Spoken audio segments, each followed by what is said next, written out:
Hey guys, and welcome back to Top Tier Sports. It is Tuesday. I'm Spencer, and today we will be breaking down for you the 12, 11, and 10 seeds in the NBA Western Conference last year. But first, before we get into that, real quick update. Draymond Green signed a 4-year, $100 million max extension with the Warriors this past week. So the dynasty is still relatively intact there.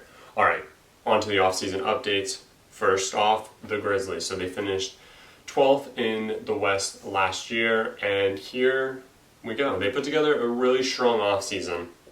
After being gifted the number 2 pick in the lottery, they wisely used it on Ja Morant, one of the most put-together players in the draft. With that addition, veteran mainstay Mike Conley became expendable with the Grizzlies, looking to Morant as their future. So they use Conley, they trade him to the Jazz to bring in Jay Crowder, Kyle Korver, Grayson Allen, along with the number 23 pick in the draft, which ended up being Brandon Clark. Kyle Korver was later traded with Javon Carter to the Suns in the most one-sided deal ever. In that, they got back Josh Jackson, DeAnthony Melton, and 2 second-round picks. They also traded Chandler Parsons to the Hawks for Miles Plumlee and Solomon Hill. And not only that, they get Dwight Howard after sending CJ Miles to the Wizards. After all of this wheeling and dealing, they managed to be in the right place at the right time as they're gifted Andre Iguodala, and they re-signed Jonas Valanciunas and Tyus Jones. So that's pretty much everything they did. So this busy offseason leads the Grizzlies into the next season with Ja Morant, Brandon Clark, and Jaren Jackson as some of their future, along with Jonas as most likely their starting center.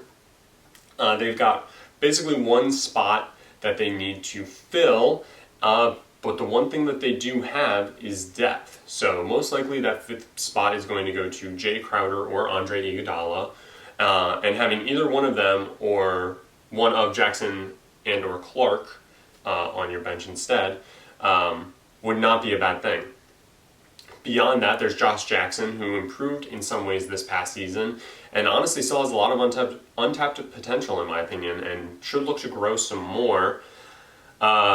Additionally, you've got guys like Tyus Jones, who's shown that he can ball out. You've got guys like Grayson Allen, who is a bit of a head case, but nonetheless, he does show some scoring potential, especially in limited action.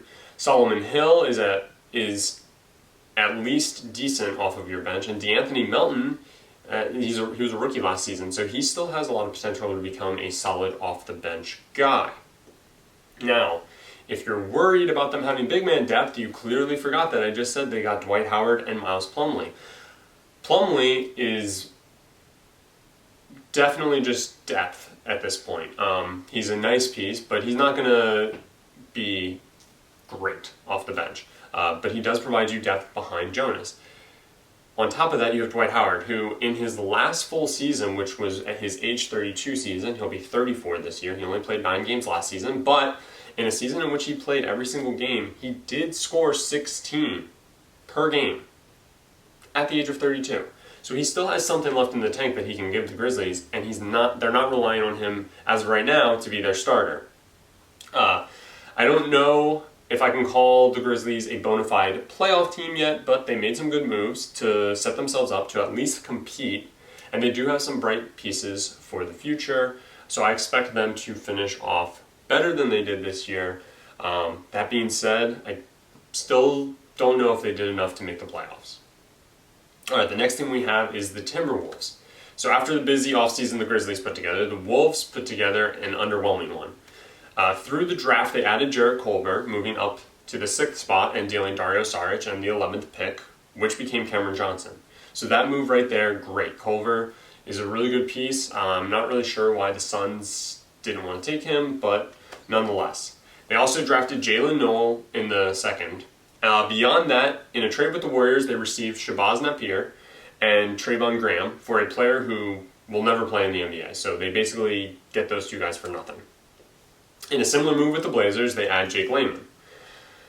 Then through free agency, they add Noah Vonleh, who's solid off the bench, and they add Jordan Bell, who in 125 games with the Warriors has shown promise, but it was limited action, so it's hard to really say. Beyond that, the Wolves didn't do nearly enough to move out of the bottom of the West, and they'll have to rely heavily on Karl Anthony Towns, Andrew Wiggins, even Robert Covington to try and get the job done. I don't see it happening. Lastly, the Lakers. Now, the Lakers are favored by many to win the finals after just basically one move this offseason. And to their argument, they did make nice moves.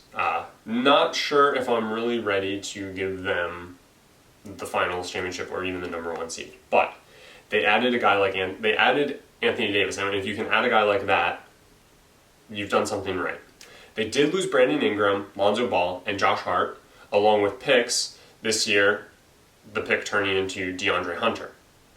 So to fill those holes, they signed guys like Danny Green, Quinn Cook, DeMarcus Cousins, Avery Bradley, and to a lesser extent, Jared Dudley and Troy Daniels. All the while re-signing JaVale McGee, Kentavious Caldwell-Pope, Alex Caruso, and Rajon Rondo.